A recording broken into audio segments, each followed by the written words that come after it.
Hey everyone, I don't know how to talk this thing. I feel like a real YouTuber. I'm literally talking to myself on a camera. I don't know how else to say this, but ever since I came up with this idea a week ago to announce that I'm going to be a pro gamer, everything in my body has been telling me no. It's been telling me stay away. It's been telling me you can't do this. You're not good enough. And I keep having to remind myself, like, this is the whole point I'm doing it. Because everything is telling me, no, this is a terrible idea, that I need to jump into it and I need to do it. Like this week, I woke up in a sweat. Like my mind was saying, you can't do this. You can't tell people that that you want to do this because it sounds stupid. Like what are other people gonna think? And I kept trying to rationalize. I try to figure out like a way to get out of it. But the more I think about it, the more I realize I gotta do it. We're gonna commit to it. We're gonna try it. And we're gonna see where it goes.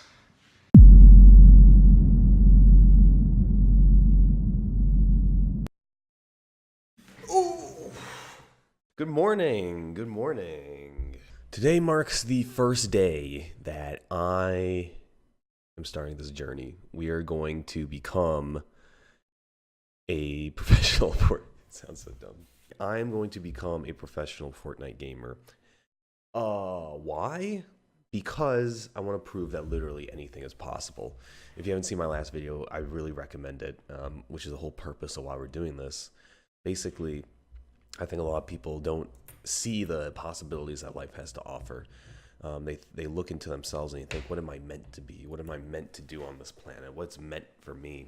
And the reality is that you can do anything, but you got to work your goddamn ass off if you're going to achieve something. And so here today, starting today, we're going to prove that. We're going to choose something that I think a lot of people could resonate with, wanting to be an esports gamer, and we're going to pursue it. We're going to do it. We are going to accomplish it. And we're going to make it happen. A lot of you might be thinking, well, you should be playing Fortnite right now. You should be playing as much as possible. That's true. But I'd like to strategize a little bit in how we're gonna make this work. We have 1 year. The challenge is 1 year to be signed to an esports team.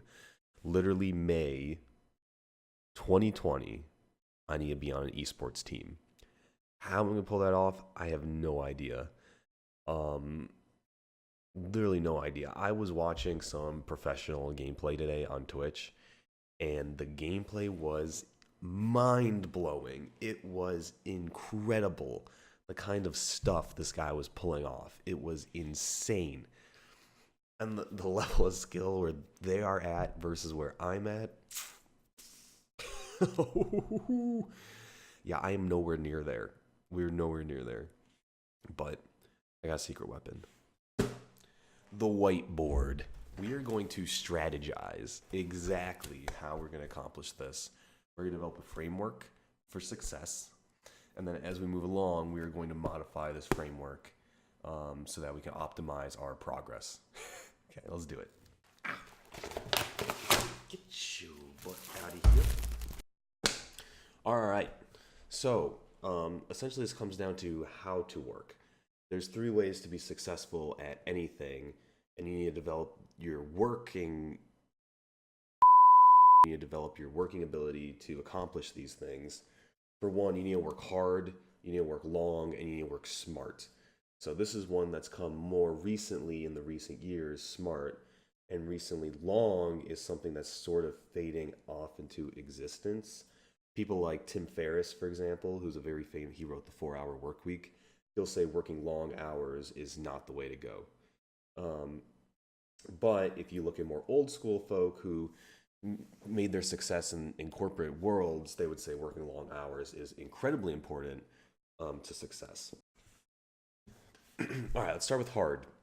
Hard comes down to 2 pieces, as of what I believe right now. It might change over time, but this is what we're going to start with. So working hard means 100% focusing on the skills you're trying to develop. What that means is you need to identify what skills you're really bad at and then figure out how you're going to improve those. Of course, you need to also allow for adequate recovery time. it's important to go hard. Think of it like sprints, right?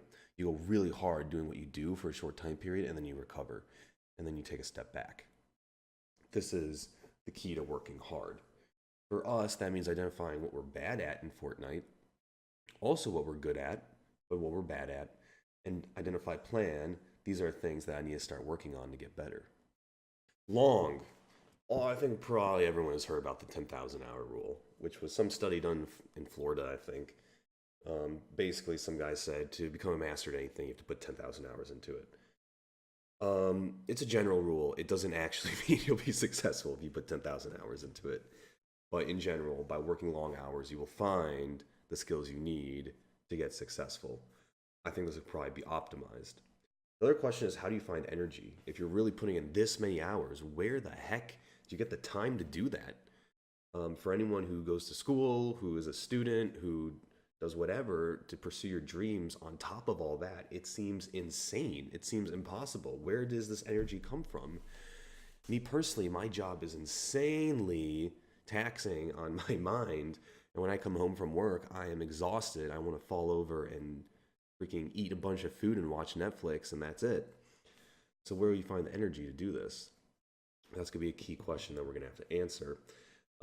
Right now, my theory is wake up early. So basically flip your schedule. Instead of working on your dreams after school, after work, you work on your dreams when you have the most energy. Wake up early before your job and start putting in the hours there. Working smart. Okay. Working smart is probably the hardest part about all this. So step one is finding a mentor or a coach. You can put in the long hours, you can work really hard, but at the end of the day, you might be training yourselves on skills that aren't actually the right skills you want to be developing. That's why finding a coach or someone who's actually knowledgeable about the area is really important, so they can reinforce the good behaviors and not the negative ones that you're developing. The second piece is networking with professionals. So if I'm going to actually go into esports, I need to get on my Twitter game and my Instagram game, and I need to build a network and talk to as many professionals as possible. The third bit is seek challenge. So at a certain point, we are going to have to move away from public lobbies and go towards like scrims and go towards anything that is more challenging. I just dropped my marker. Basically go towards scrims, go towards tournaments, local tournaments, go towards things that are going to push me and that I'm going to fail at. But that's okay, because that's going to be what makes me better. If I just stay in pubs, like if I just put a hard long hours dealing with pubs, it's not going to move the needle after a certain bit of time. Maybe for this first month, first 2 months, playing pubs is going to really help me out and really teach me a lot. But at the end of the day, I'm going to need to seek the challenge and seek the harder games. And that's going to be really important. So guys, that is my general framework for success. It's a theory. We're going to try it out. We're going to see how it goes. Starting today, it starts with public lobbies. It starts with putting in the hours, trying to get good at the game. Meanwhile, also networking as much as possible and building out this content for the YouTube channel. Man, it sounds like a ton. It sounds overwhelming. I don't know where I'm going to find the hours to do this, but we're going to give it a go. We're going to try it. We're going to legitimately try it and see what happens. Weekends are probably going to be my saviors, because weekends I have time to actually put hours into this, but otherwise, yeah, I don't know where I'm going to get the time. I don't know how we're going to make this happen, but I think we can do it. I think we could pull this off. All right. I'll see you later.